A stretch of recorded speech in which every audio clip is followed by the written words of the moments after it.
നമസ്കാരം. നമ്മളെല്ലാം കേട്ടിട്ടുള്ളൊരു ഫേമസ് ഡയലോഗാണ് പോളണ്ടിനെ പറ്റി ഒരക്ഷരം മിണ്ടരുത്.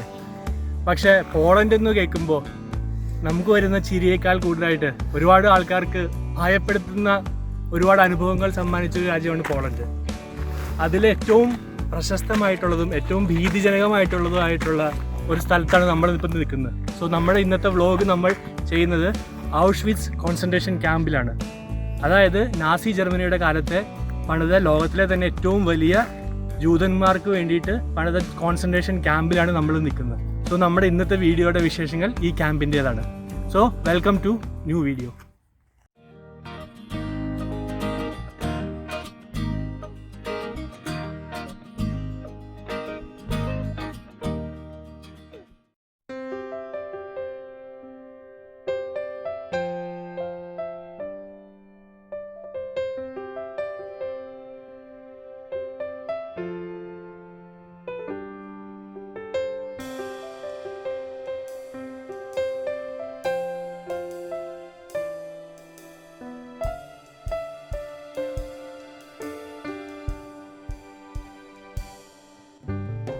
ഈ കോൺസെൻട്രേഷൻ ക്യാമ്പിലേക്ക് കയറുമ്പോൾ തന്നെ നമ്മൾ കാണുന്ന ഒരു കാഴ്ചയാണ് ഒരു റെയിൽ പാളോ അതിനോട് ചേർന്നിട്ടുള്ളൊരു പ്ലാറ്റ്ഫോം.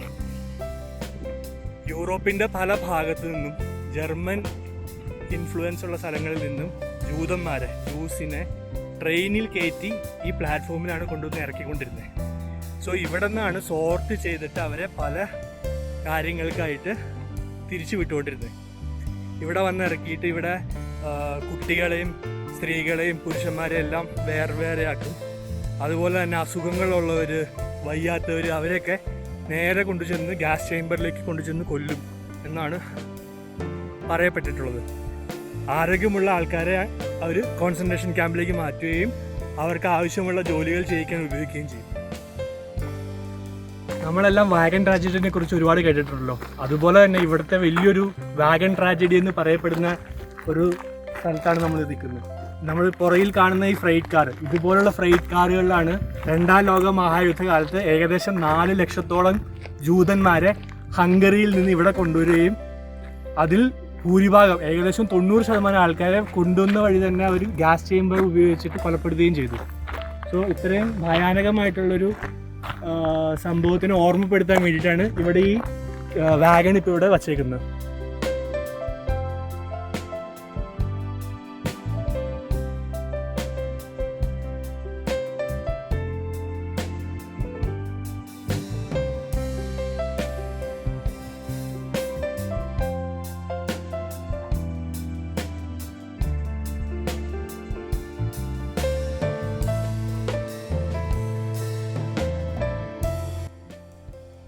ഈ കാണുന്ന റൂയിൻസ് ഇതൊരു ടെമ്പററി ഗ്യാസ് ചേമ്പർ ആയിരുന്നു. അതായത് ആൾക്കാരെ കൊണ്ടുവന്ന് കഴിഞ്ഞ് ടെസ്റ്റ് ചെയ്തിട്ട് ഫിറ്റ് അല്ലാത്തവരെ അവരപ്പം തന്നെ കൊല്ലാനായിട്ട് യൂസ് ചെയ്തുകൊണ്ടിരുന്ന ഒരു ടെമ്പററി ഗ്യാസ് ചേമ്പറിൻ്റെ റിമൈൻസ് ആണ് ഈ കാണുന്നത്. ഇപ്പോൾ ആ ബിൽഡിംഗ് ഇല്ല. ഗ്യാസ് ചേമ്പർ അണ്ടർഗ്രൗണ്ട് ആയിരുന്നു. ആ ബിൽഡിംഗ് ഇപ്പോൾ നിലവിലില്ല. ബട്ട് ഇതായിരുന്നു ആ ഗ്യാസ് ചേമ്പർ നിന്നിരുന്ന സ്ഥലം.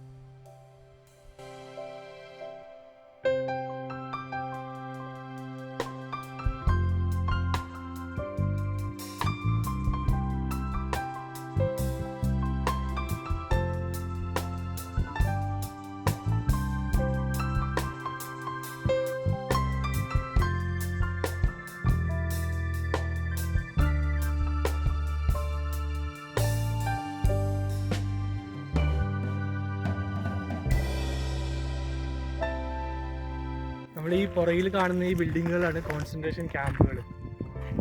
അതായത് ഇവിടെ കൊണ്ടുവരുന്ന ജൂതന്മാരെ, ആണുങ്ങളെയും പെണ്ണുങ്ങളെയും അതുപോലെ തന്നെ കുട്ടികളെയും താമസിപ്പിച്ചിരുന്ന സ്ഥലമാണിത്. ആരോഗ്യമുള്ള ആണുങ്ങളെ അവർ ലേബറിനായിട്ട് കൊണ്ടുപോവുകയും ചെയ്യും. അതുപോലെ തന്നെ കുട്ടികളെ അവർ മെയിനായിട്ട് ഉപയോഗിച്ചുകൊണ്ടിരുന്നത് മെഡിക്കൽ എക്സ്പീരിമെൻറ്റ്സ് നടത്താൻ വേണ്ടിയിട്ടൊക്കെയായിരുന്നു. സോ അങ്ങനെ അവർ ആൾക്കാരെ താമസിപ്പിക്കാനായിട്ട് ഉപയോഗിച്ചുകൊണ്ടിരുന്ന ബിൽഡിങ്ങാണ് ഈ പുറകിൽ കാണുന്നതെല്ലാം.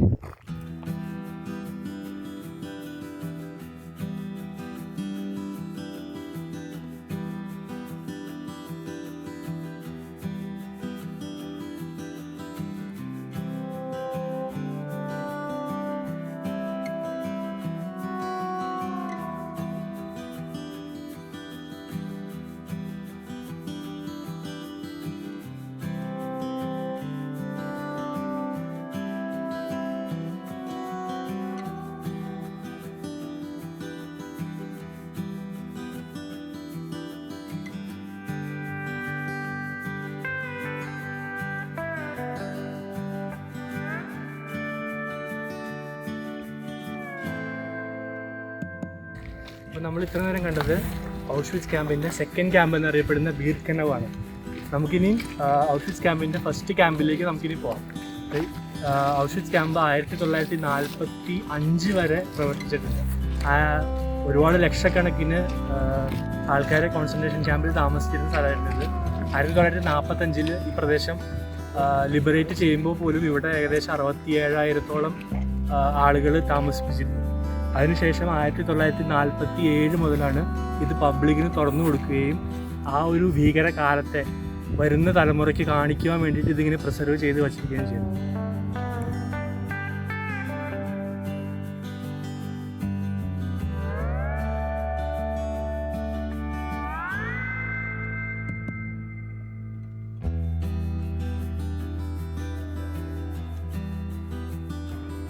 അപ്പോൾ നമ്മൾ ഇത്ര നേരം കണ്ട ബീർക്കനവ് കോൺസെൻട്രേഷൻ ക്യാമ്പും അതുപോലെ തന്നെ മെയിൻ ഔഷ്വിറ്റ്സ് കോൺസെൻട്രേഷൻ ക്യാമ്പും തമ്മിൽ ബന്ധിപ്പിക്കുന്ന ബസ് സർവീസാണ് നിങ്ങൾ ഈ പുറകെ കാണുന്നത്, യെല്ലോ കളർ ബസ്. ഓരോ 10 മിനിറ്റ് കൂടുമ്പോഴും നിങ്ങൾക്ക് 2 സ്ഥലത്തു നിന്നും ബസ് ഉണ്ട്. സോ നിങ്ങൾക്ക് ഒരു കോൺസെൻട്രേഷൻ ക്യാമ്പിൽ നിന്ന് വേറെ അടുത്ത സൈഡിലേക്ക് പോകാനും തിരിച്ചു വരാനായിട്ട് ഈ ബസ് ഉപയോഗിക്കാം. ഇത് ടിക്കറ്റിൻ്റെ ഉള്ളിൽ ഇൻക്ലൂഡഡ് ആണ്.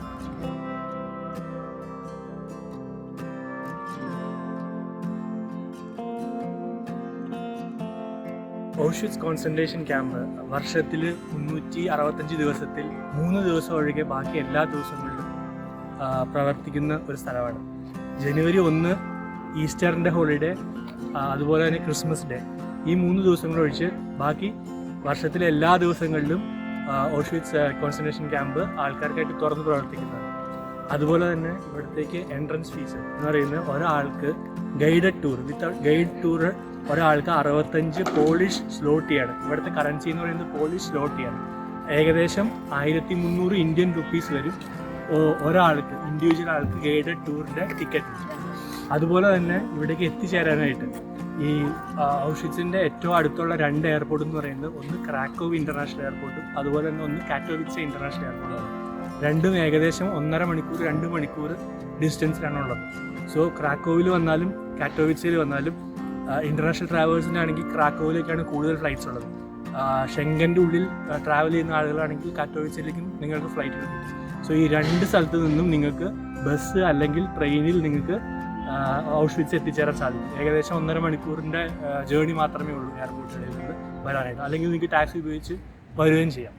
അതുപോലെ തന്നെ ഔഷ്വിറ്റ്സ് തുറന്ന് പ്രവർത്തിക്കുന്ന സമയം വർഷത്തിൽ മാറിക്കൊണ്ടിരിക്കും. അതായത് മഞ്ഞ് കാലത്ത് 9 മണി തുടങ്ങി വൈകുന്നേരം 3 മണി 4 മണി വരെയൊക്കെ പ്രവർത്തിക്കുകയുള്ളൂ. പക്ഷേ സമ്മർ ആയി കഴിഞ്ഞാൽ അത് 7 മണി വരെ അത് പ്രവർത്തിക്കുകയും ചെയ്യും. അതുപോലെ തന്നെ ഏറ്റവും ഇമ്പോർട്ടൻ്റ് ആയിട്ട് ശ്രദ്ധിക്കേണ്ട ഒരു കാര്യം എന്താണെന്ന് വെച്ച് കഴിഞ്ഞാൽ ഒരുപാട് ടൂറിസ്റ്റുകൾ വരുന്ന സ്ഥലമായതുകൊണ്ട് മുൻകൂട്ടി ബുക്ക് ചെയ്താണ് മിക്കവാറും ഇവിടെ വരാൻ സാധിക്കുകയുള്ളൂ. നേരിട്ട് വന്നു കഴിഞ്ഞാൽ ടിക്കറ്റ് കിട്ടാൻ ഭയങ്കര ബുദ്ധിമുട്ടാണ്. സോ നിങ്ങൾക്ക് നേരത്തെ മുൻകൂട്ടി ബുക്ക് ചെയ്ത് വരാനായിട്ട് visit.auschwitz.org എന്ന് പറയുന്ന സൈറ്റിൽ പോയി കഴിഞ്ഞാൽ നിങ്ങൾക്ക് അറിയാൻ പറ്റും നിങ്ങൾക്ക് എത്ര പേർക്ക് ബുക്ക് ചെയ്യണം. ഗ്രൂപ്പായിട്ട് ബുക്ക് ചെയ്യണമെങ്കിൽ ഗ്രൂപ്പായിട്ട് ബുക്ക് ചെയ്യാം, അതല്ല ഇൻഡിവിജ്വലായിട്ട് ബുക്ക് ചെയ്യണമെങ്കിൽ ഇൻഡിവിജ്വലായിട്ട് ബുക്ക് ചെയ്യാം. സോ നിങ്ങൾക്ക് ഏത് സമയത്താണോ വേണ്ടത് ആ സ്ലോട്ടിൽ നിങ്ങൾക്ക് ടൂറുകളുണ്ട്, പല ലാംഗ്വേജിലുള്ള ടൂറുകളുണ്ട്. സോ ഇംഗ്ലീഷ് ടൂർ നോക്കിയിട്ട് ആ സമയത്തിൽ നിങ്ങൾ ബുക്ക് ചെയ്തിട്ട് നിങ്ങൾ വരേണ്ടതാണ്. അല്ലെങ്കിൽ ചിലപ്പോൾ നിങ്ങൾക്ക് ഇവിടെ വന്നു കഴിഞ്ഞാൽ ടിക്കറ്റ് കിട്ടാനുള്ള ചാൻസ് കുറവാണ്.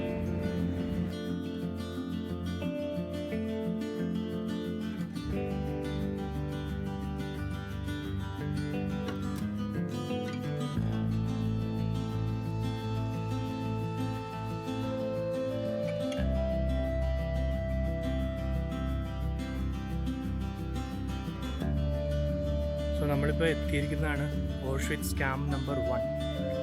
1940 പോളിഷ് ആർമിയിൽ നിന്ന് നാസി ജർമ്മനി പിടിച്ചെടുത്ത ഒരു ഗാരിസൺ ആയിരുന്നു ഇത്. പിന്നീട് അവരത് കോൺസെൻട്രേഷൻ ക്യാമ്പാക്കിയിട്ട് മാറ്റുകയായിരുന്നു.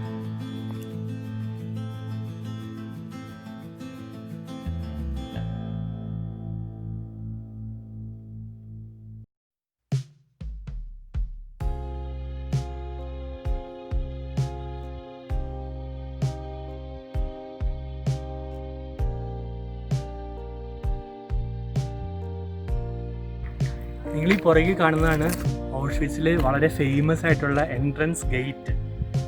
ഈ ഗേറ്റ് വഴിയാണ് വർഷങ്ങളോളം 10,000-കണക്കിന് ആളുകളെ ലേബർ ക്യാമ്പിൽ നിന്ന് അല്ലെങ്കിൽ കോൺസെൻട്രേഷൻ ക്യാമ്പിൽ നിന്ന് സ്ലേവ് ലേബറിന് വേണ്ടിയിട്ട് കൊണ്ടുപോയിക്കൊണ്ടിരുന്നത്.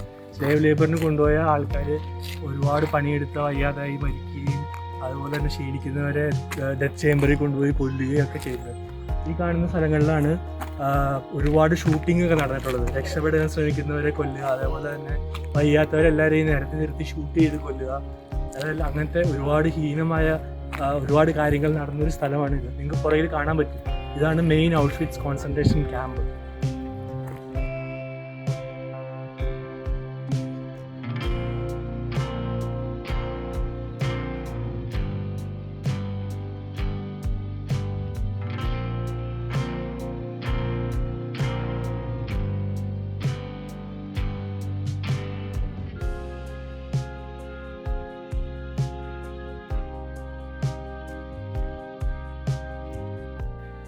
ശരിക്കും ഈ ഔഷ്വിറ്റ്സ് കോൺസെൻട്രേഷൻ ക്യാമ്പ് നിങ്ങൾക്ക് മുഴുവനായിട്ട് കാണിച്ചു തരാനായിട്ട് ഒരു 10 വീഡിയോ എങ്കിലും വേണം.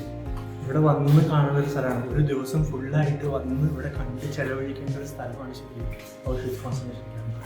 നമ്മൾ ഈ കാണിക്കുന്ന 10 മിനിറ്റ് അല്ലെങ്കിൽ 20 മിനിറ്റ് വീഡിയോയിൽ ഇത് മൊത്തമായിട്ട് നിങ്ങളെ കാണിച്ചു തരാനായിട്ട് ഭയങ്കര ബുദ്ധിമുട്ടാണ്. ശരിക്കും ഇവിടെ വന്ന് ഇത് എക്സ്പീരിയൻസ് ചെയ്യണം. ഈ ലോകത്തിൽ ഇങ്ങനെയൊക്കെ നടക്കുമായിരുന്നു തിരിച്ചറിയുന്ന ഇവിടെയൊക്കെ വന്ന് ഇതൊക്കെ കാണുമ്പോഴാണ്.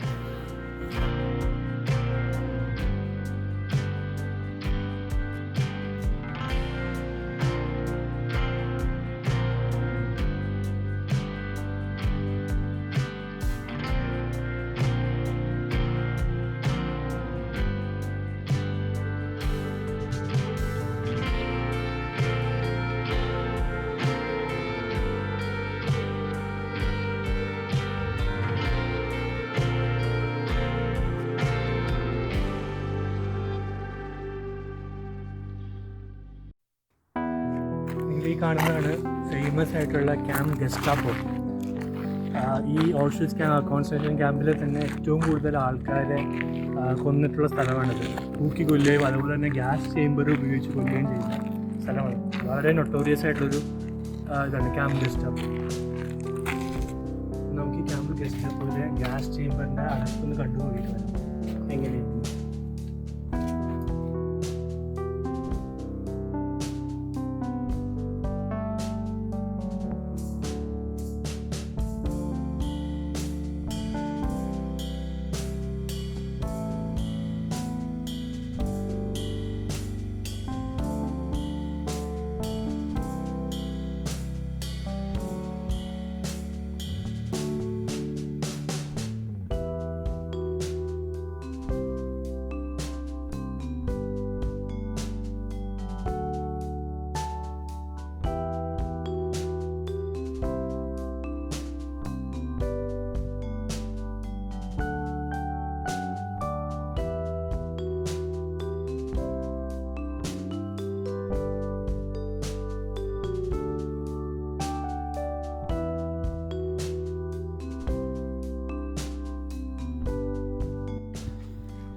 ഈ ഔഷ്വിറ്റ്സ് ക്യാമ്പിലെ തന്നെ ഏറ്റവും ഹീനമായ അല്ലെങ്കിൽ ഏറ്റവും വലിയ ഒരു ക്രൂരമായ ഒരു മാസക്കർ നടന്ന ഒരു സ്ഥലത്താണ് നമ്മളിപ്പോൾ.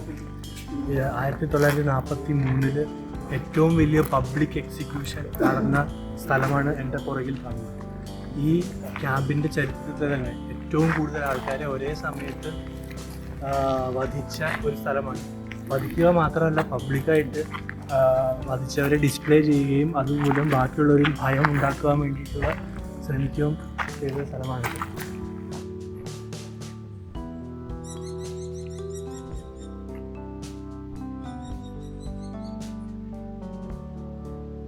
നിങ്ങൾ കാണുന്നതാണ് എക്സിക്യൂഷൻ വാൾ.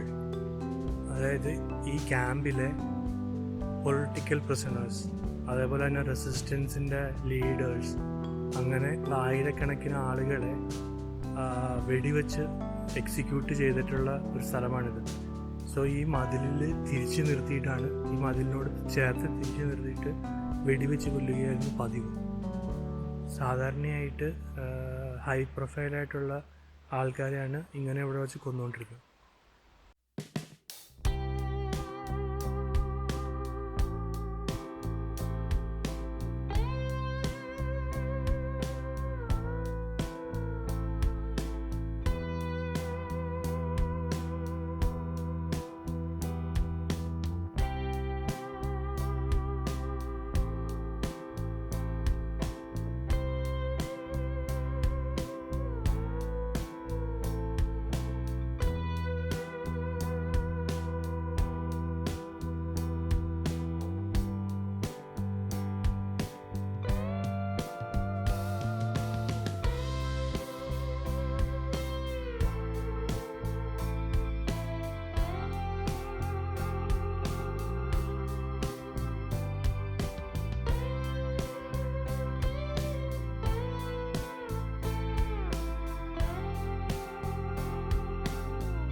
ഔഷ്വിറ്റ്സിലെ വിശേഷങ്ങൾ. ഈ വീഡിയോസ് നിങ്ങൾക്ക് ഇഷ്ടമായി എന്ന് വിശ്വസിക്കുന്നു. ഔഷ്വിറ്റ്സിനെ കുറിച്ച് കൂടുതൽ അറിയാൻ താല്പര്യമുള്ളവർ മെസ്സേജ് അയച്ചു കഴിഞ്ഞാൽ ഇതിനെക്കുറിച്ച് കൂടുതൽ വിവരങ്ങൾ എനിക്ക് പറഞ്ഞു തരാൻ സാധിക്കുന്നതാണ്.